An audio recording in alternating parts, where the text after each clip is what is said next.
You're watching Drakewing Gaming. Enjoy the video. Hey guys and gals, Never here from Drakewing Gaming. It's something on Twitter, the Gaming Dragon. Today I'm coming back at you with a Let's Play episode of Conway. So yeah, let's go ahead and jump right back into it, shall we? Alarm chain, you are up, and let's go. Excuse me. Ignore. What is this? Try 1 second, y'all. Alright, sorry about that, y'all. I was on the wrong version. Okay. Anyway, let's jump right in. He's not a bad person, you know. Of course you know. Just how sailors are on these ships, I guess. Either you figure rank is next in ability, or just waiting for the next harbor bar so you can work your boredom out in a good brawl. Make me useful by sewing you back up. I don't really think I'm either of those. I'm still in one piece, too. Rajeeyah smiles at that. Maybe you haven't picked yet. I hoped you'd be able to get the opportunity. I might be making a habit of helping you out around here. After we leave Morocco. You have to hope she doesn't see that as a threat. Fortunately, Rajeeyah takes it in spirit it was offered. Her expression lifts. After? You're staying? I am. Arthur, well, he didn't exactly say how he'd come to change his mind, but he told me to report back aboard. I'm genuinely glad to hear that, James. And that my words didn't fall on deaf ears. Sometimes I think I don't truly understand the life of a sailor. I try to keep everything as organized and proper as it would be in a hospital on land. My authority ends at the door. And theirs doesn't. It does sound a bit contradictory when she says it sitting next to the mess of paper across her table. She seems a little on edge. You don't know if you're making things better or worse. I didn't mean to distract you. I'm sure you have plenty to do. Oh, don't worry. I don't mind the company. I'm just... She looks at a sheet of paper in front of her. I'm planning for Mogador, finishing up a list of things we should try to acquire while we're in port. Is there something I can do to help? You appear to be struggling with the list. Perhaps you could, yes. I know my way around your inventory by now. I mean, not as well as you do, but I can do my best. I owe you, that's for sure. The cheetah considers this for far longer than you would have expected. Her attention isn't on the bottles and the equipment in the little room. It seems indeed to be directed at something much more distant. Is something the matter? I might as well be honest with you, huh? Something is the matter in that case. How bad is it? Well, nothing's being amputated. I shouldn't joke about that. I'm trying to distract myself. I'm not working on the inventory, as you've probably guessed by now. I'm trying to write a letter, and obviously I haven't had the best luck with it. But, it's strange as it sounds, I feel like you could offer me some advice. Well, why would that sound strange? She laughs, realizing how that must have sounded. Oh, that isn't how I meant it. I just don't ask many people for advice, not the crew at least. Should I go? The cheetah's laughter is faded, but the faintly hopeful smile she turns on you is genuine. I'd honestly appreciate you staying. I'm trying to come to terms with my thoughts, and you seem like a good person. You're happy to have made a good impression. Is it something serious? Not life-threatening. It's just that going home always puts me in a bit of a... It brings out the melancholy in me, if you can believe that. You watch as she rises from her chair, and takes a step over to let her fingertips run across the cork of a glass bottle.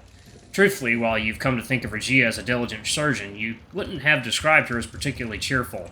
Perhaps she's being a little ironic. You try to think of how best to answer. Alright. Something she's avoiding in Morocco. See, she probably feels homesick. You spend so much time traveling, a little homesickness is understandable. Not that you're losing too much sleep about having left your home behind, but that will doubtless change the longer you spend on Conway. Wouldn't it be? I do miss the sun and the smells. Food spiced with something besides salt and rosemary. But it's not really that, to tell you the truth. It's more complicated than that. I do not leave my family on the best of terms, but when I write them and their replies eventually find me, their words are still fond enough. I'm their daughter, after all. But they are respectable in a way that I'm not, living as I did, picking a dirty profession as I did, remaining unmarried at my age as I have. It could all be seen as slightly scandalous. In Safi, they are considered... She trails off as if deciding how best to phrase it, her steps taking her a little closer to the door of the cabin. Let me see. Will that conversation continue if I do this? There's something she's avoiding. Recall her partner. You mean your partner? The change in her expression tells the whole tale. Do you think you might run into him? If only it were that simple. No, I don't think I will, but well... It's more complicated than that. I did not leave my family on the best of terms, but when I write them and the replies eventually find me... Okay, blah, blah, blah. Respectable? Okay, so that didn't really do anything either. There's something she's avoiding in Morocco. Is it something about how you left, or someone? Yes. Well, My partner. Oh, don't look so surprised. Yes, I have a partner? Lover? Once, I suppose. It's too difficult now to know how to put it exactly. It's more complicated than that. Okay, so we should probably go with her partner. Okay. Blah, blah, blah. There we go. Yay! Okay. They're not nobles, but they claim to have been once, centuries ago. The Maghribis? You recall her name from all those labels. It stands out. Exotic. You know you wouldn't recognize it if it were written in Arabic, but you're curious about that all the same. The smile Rajeeyah gives you when you say it is gentle but odd. It's not just because you remembered her name or your awkward pronunciation. You can tell at once. Al-Maghribi is my name. My father, Yusuf, is a merchant. Mansour, his father, ran the looms that produced the finest textiles in all of Safi, as his father did before him. And generations before that. My uncle owns them today. I suppose you don't know much of Mogador, or its history. No, they never taught us things like that. Does it have an especially interesting past? Hardly. It's younger than I am. What? The Sultan decided that he wanted a modern city to show off to the world. He hired a Frenchman to build it and plan it, a quarter-century ago. In our language, its name is Essaouira, that which is beautifully designed. In your mind, Mogador is a huge, bustling port city. You can picture the steep walls and the crowded bazaars and the sails of 1,000 merchant ships in the harbor. Someone really just decided to create it from nothing? I never would have guessed. To convince the world to use it, he closed every other harbor. Before that, Safi was the largest and safest seaport in Morocco. My father made our tutors teach us European tongues so that we would be cosmopolitan, at ease anywhere. Even after trade moved to Essaouira, he insisted we learn. It was a matter of principle, how we see ourselves. It has worked, I suppose, and they're still prosperous.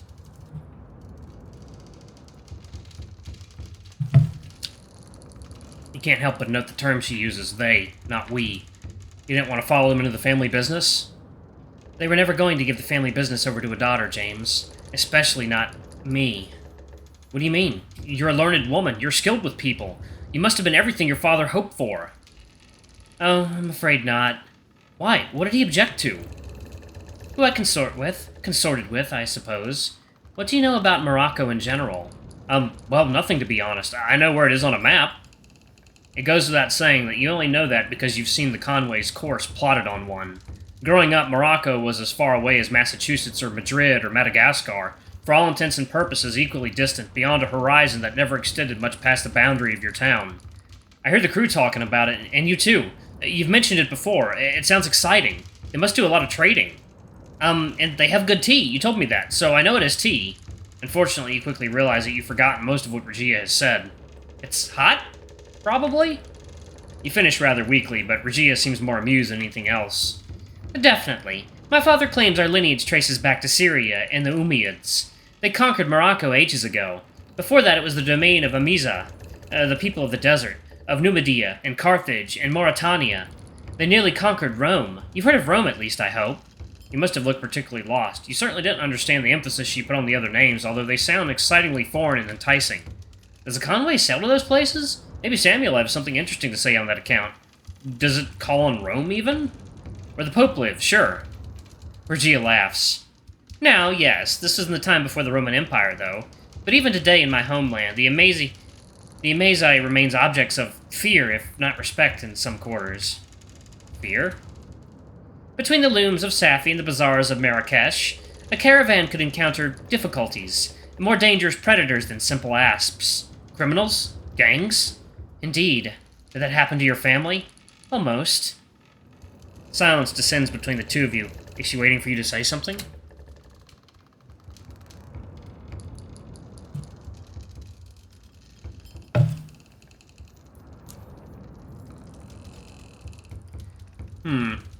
They escaped? But there was some kind of an attack? You escaped somehow? But, not all of you. Someone in your family. I assure you, James, my life is not that exciting. No, they shared tea with us. Sizing us up, of course, I'm sure. It was my first trip to Marrakesh. I was still a girl, eager to see the world. One of them was no older than I, and filled with the same kind of spirit. He said his name was Arazki. He told my father that they were simply traders, travelers themselves, bound for Safi as it happened. There was no attack. My father posted guards, but they saw nothing. But again, they could not have been paying too much attention. I slipped out, after all. The revelation of a name starts to bring everything into focus. The person who became your partner. That's Araski? He told me such fascinating stories that night. How they lived, where they'd come from, how far they traveled across the desert. He told me about Tripoli and seeing great warships sailing through the Gibraltar. Was it true? Rajeeyah seems to be lost in thought, or reverie. Eventually, she shakes her head. Who can say? At the time, I believed it. Just before the sun came up, he gave me a silver bracelet. Worked in the style of his tribe. Well, according to him. He told me it was only a loan, and he'd return to find out how I liked it. You saw him again, obviously. In Safi, 6 months later, he was claiming to be a traveling scholar, who happened to have a book I'd been looking for. Nobody remembered him, or else he was so charming that they pretended not to. And his accent, you'd never know, he spoke our dialect flawlessly.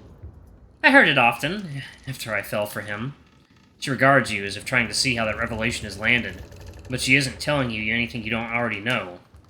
Have you ever been in love? You must have. Well... Have you ever been in love, James? Yes. You shift on the stool you were sitting on.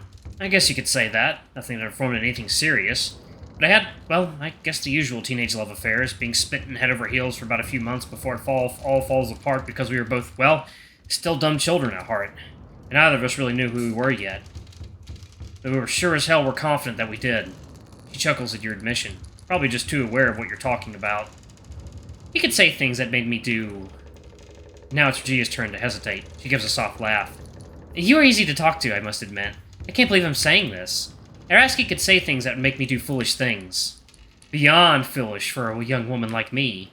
Like... Yes, if you must know, but it isn't that. That isn't what I was referring to. There was a rich trader, a foreigner. Portuguese, I think, visiting from Mogador. I felt his eyes on me in a coffee house near the harbor, as if I was just something else he might acquire on his travels. Suddenly Araski grabbed my necklace and raised his voice. 15, and don't think I'll hesitate to question your honor, woman. Not the way you're lying to me. I looked at him. He winked. 15 dirhams, and you're lucky at that. It was a bit of a glass he'd brought to me from Tunis, barely worth more than a bronze phallus or two. But for some reason I told him firmly as I could, 80. It didn't take more than a few more words before the merchant came over to see what the fuss was about. Araski explained that it was lying about its worth. Yes, he said, and he was waving his hand dismissively, like he knew everything in the world. Yes, it was a Tunisian sapphire, but... As she tells the story, you can sense her adopting his mannerisms. An effortless shake of her head, a roll of her eye, a twitch of her swaying tail as the argument she describes becomes more heated. I countered that it was from the workshop of the famous jeweler Al-Abbasid. A smaller stone had sold for 400 dirhams just the month before. What's a dirham? A silver coin. The price of a meal, more or less. Alright, y'all, I'm actually going to pause it right there.